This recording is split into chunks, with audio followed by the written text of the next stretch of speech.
મુખ્ય વેપારી મથક ડીસા શહેરમાં દરરોજ ખરીદી, સારવાર અને ધંધાર્થે હજારો લોકો આવે છે, પરંતુ વાહનોના સતત વધી રહેલા ઘસારાની સામે પાર્કિંગની કોઈ કાયમી વ્યવસ્થા ન હોવાથી નાગરિકો ભારે હાલાકી વેઠી રહ્યા છે।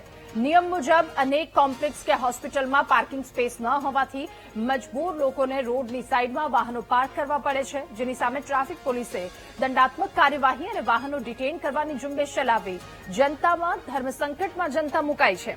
લોકોમાં પાલિકા તંત્ર સામે ભારે રોષ જોવા મળ્યો છે, તો શહેરમાં તાત્કાલિક સુવ્યવસ્થિત કાયદેસરના પાર્કિંગ ઝોન બનાવવામાં આવે તેવી સ્થાનિકોની માંગ છે, જેના માટે લોકો વ્યાજબી ચાર્જ ચૂકવવા માટે પણ તૈયાર છે।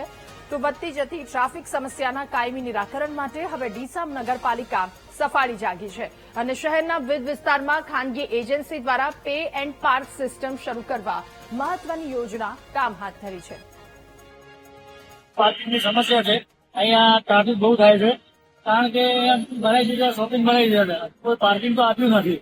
રોડ વચ્ચે ગાડી રાખવી નથી, કોઈ પોલીસનું ટ્રાફિકની કોઈ પૂરું કરતા બધી રીતે હેરાન થવાનું છે।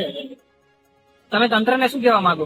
અમે તંત્રને એવું કહેવા માંગીએ છીએ કે અહીંયા ટ્રાફિક નિકાલ થાય, પાર્કિંગની સુવિધા થાય અથવા ફૂલ નેચર પાર્કિંગ આપવું પડે, એ રીતનું કંઈક સમસ્યા અમારી દૂર થાય એવું કરીએ। પોલીસ એને દંડ કરવો પડે, પોલીસ બી મજબૂર છે, એના હિસાબે આપણા પોલીસ પણ શું કરે, ટ્રાફિક વચ્ચે થતું એટલે ગાડી મૂકીને જાય એટલે એના માટે તકલીફ તો રહેવાની। અત્યારે હાલ જોવા જઈએ તો ટ્રાફિકની સમસ્યા એટલી બધી છે કે બસ સ્ટેન્ડ જલારામની આજુબાજુ જે શોપિંગો બનાયા છે એ શોપિંગોની અંદર વાહનોના જે પાર્કિંગ માટેની કોઈ વ્યવસ્થા જ નથી અને આજે જોઈએ તો એટલું બધું ટ્રાફિક થઈ જાય છે। હવે એ ટ્રાફિકને નિવારણ કરવા માટે નગરપાલિકામાં ઘણી વખત રજૂઆત કરી છે, તો નગરપાલિકા પણ કોઈ કાર્યવાહી કરતી નથી।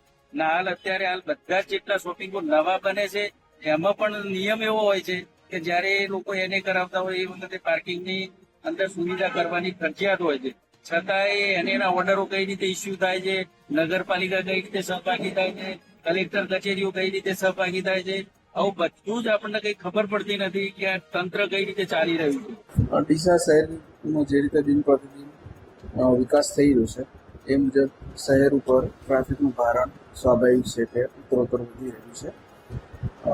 વિવિધ જગ્યાએ પાર્કિંગના ઓપ્શન્સ માટે નગરપાલિકા પ્રોફેશનલી એક એજન્સીને ટૂંક સમયમાં હાયર કરવાની છે અને એના રિપોર્ટ મુજબ નગરપાલિકા વિવિધ જગ્યાએ પે એન્ડ પાર્કની પોલિસી ટૂંક સમયમાં અમલી કરશે।